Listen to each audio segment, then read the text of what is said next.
આજે ટાકોસ ખાવાનું મન થયું મને, તો હું અહીંયા ટાકોસ બનાવી રહી હતી. તો મારો દીકરો નીલુએ મને કીધું, મમ્મી મારે પફ સેન્ડવિચ ખાવા છે. તો બંને રેસીપી એકી સાથે બની જાય, જેમ કે જેટલા શાકભાજી છે એમાં બની જાય, તો એવી રીતે બનાવી રહી છું. તો અહીંયા શાકભાજીમાં વટોણા, ગાજર, બીટ, બટેટા, લીલું લસણ અને 2 ભોલરિયા મરચાં લીધા છે. શિમલા મરચાં નહોતો મારી પાસે. અને વટોણા અને બટેટાને સારી રીતે સાફ કરીને આપણે બાફવા માટે મૂકી દઈશું. અને મસાલો આપણે બનાવીશું. તો લીલું લસણ લીધું છે પાંદડા સહિત, અને તેમાં મેં લીલું મરચાં નાખ્યા છે અને મીઠું એડ કરીને તેમાં મરી અને તજનો ટુકડો, આખા ધાણા, આખા જીરું એડ કરીને સારી રીતે આપણે ખાંડથી ક્રશ કરી નાખીશું. તો તમે જોઈ શકો છો.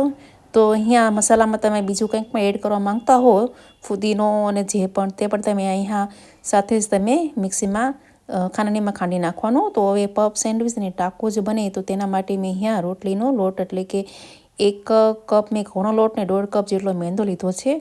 અને તેમાં 1 થી અડધી ચમચી જેટલું મીઠું નાખીને તેમાં 1 ચમચી જેટલું મેં તેલ એડ કર્યું છે. મોણ નથી દેવાનો, સારી રીતે લોટ બાંધી વાળીશું. તો આપણે રોટલી જેવો લોટ બાંધવાનો છે, બહુ કડક નહીં, બહુ ઢીલો નહીં, એવી રીતે રોટલીનો લોટ બાંધી નાખવાનો છે. તો અહીંયા રોટલીનો લોટ બંધાઈ ગયો છે, તો ઢાંકીને 15 મિનિટ માટે રેસ્ટ માટે મૂકી દઈશું. અને અહીંયા વટોણા અને બટેટા પણ આપણા સારી રીતે બફાઈ ગયા છે. તો હવે આપણે તેને પાવભાજીના મેશરથી આપણે મેશ કરી નાખીશું સ્ટેન્ડથી. તો અહીંયા સારી રીતે મેશ કરી નાખવાનું, અધકચરું નહીં રાખવાનું, કેમ કે જ્યારે આપણે પફ બનાવીશું તો એમાં અધકચરું આવશે તો ખરાબ લાગશે, સારું નહીં લાગે. અને બીજા શાકભાજી જે મેં તમને દેખાડ્યા છે, ગાજર, બીટ, ડુંગળી, એ બધાને આપણે ક્રશ કરી નાખીશું સ્ટેનરથી. તો તમે જોઈ શકો છો. તો અહીંયા મારી પાસે સ્લરી બનાવેલી તૈયાર છે. જો મેં તમને મેથીના ખારીનું રેસીપી દેખાડી હતી, તો તેનું સ્લરી પડી હતી કોર્નફ્લોર અને ઘીની, તો એ પડી છે. તો અહીંયા એને એક સાઈડમાં મૂકી દઈશું. અને આપણે શાકભાજી પણ સારી રીતે ક્રશ કરી નાખ્યા છે. અને હવે આપણે પફ અને ટાકોઝનું આપણે એકદમ સરસ એવો મસાલો બનાવીશું. તો અહીંયા પેનમાં 1 ચમચી જેટલું મેં તેલ એડ કરીને એમાં જીરું એડ કર્યું છે. પછી તેમાં મેં લીલું લસણ કટિંગ કરીને રાખ્યું છે. અને એમાં મરચાં, એમાં પણ મેં કટિંગ કરીને રાખ્યા છે. જો તમારા નાના બાળકોને તીખું લાગતું તો સ્કીપ કરી શકો છો.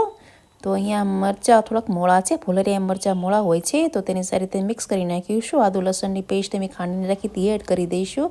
લસણની પાછળના જે પાંદડા હોય એને પણ સરસ એવા મેં કટિંગ કરી નાખ્યા છે, ઝીણા ઝીણા સમારી નાખ્યા છે.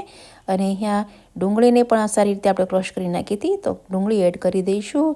પછી એમાં આપણે જેટલા ક્રશ કરીને રાખેલા શાકભાજી છે તેમાં એડ કરી દઈશું. તમે આમાં વધારે પડતા જે પણ શાકભાજી એડ કરવા માંગતા હો તે એડ કરી શકો છો. અહીંયા મેં પનીર, ચીઝ અને મેયોનેઝને મેં જરા પણ યુઝ નથી કર્યો, તો એને વગર હું બનાવી રહી છું એકદમ શાકભાજી વેજીટેબલથી. તો દરેકને ભાવશે એવી રીતનું, તો તમે જરૂરથી આ બનાવજો. તો અહીંયા મેં મસાલામાં લાલ મરચું અડધી ચમચી અને હળદર તો 1/4 ટીસ્પૂન મેં જેટલું એડ કરી દીધું છે.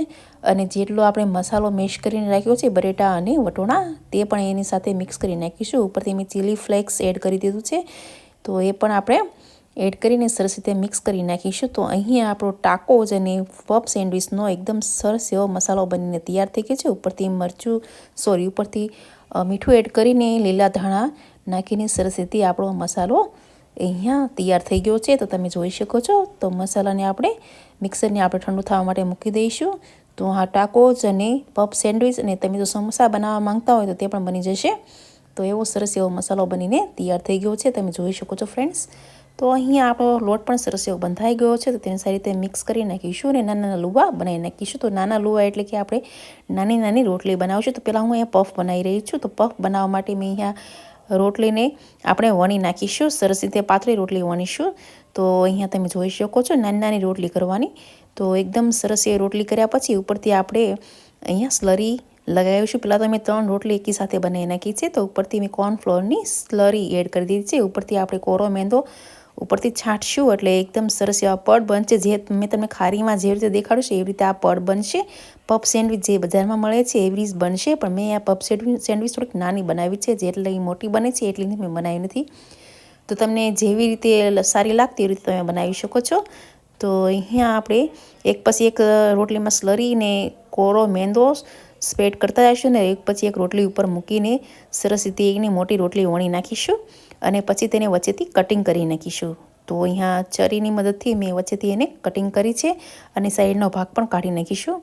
તો તમે જોઈ શકો છો, તમને જે રીતે ફાવતું એ રીતે તમે પફ બનાવી શકો છો. તો આવી રીતનો મસાલો તમારે કરવાનો. અને જો તમે મેયોનીઝ એડ કરવા માંગતો તો મેયોનીઝ એડ કરી દેવાનું અને પનીર પણ તમારે એડ કરી દેવાનું. ચીઝ પણ તમે આમાં એડ કરી શકો છો, પણ હું ચીઝ અને બીજી બધી પનીરની વગર હું અહીંયા બનાવી રહી છું. ચીઝ મારા બાળકને નથી ભાવતું, તો એ મેં ચીઝ સ્કીપ કર્યું. તો તમે પહેલી વાર એવું સાંભળતા હશો કે કંઈક છોકરાને ચીઝ નથી ભાવતું. તો અહીંયા પફનું આપણે આકાર આપી દઈશું. તો તમે જોઈ શકો છો, રેસીપી વિડીયોમાં તમે જોઈ શકો છો.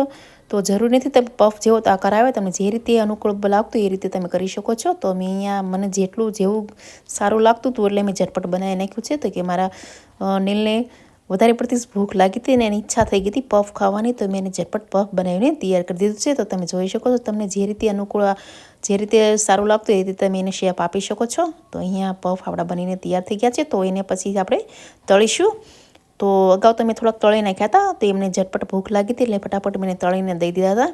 તો અહીંયા હું તમને રેસીપી દેખાડી રહી છું.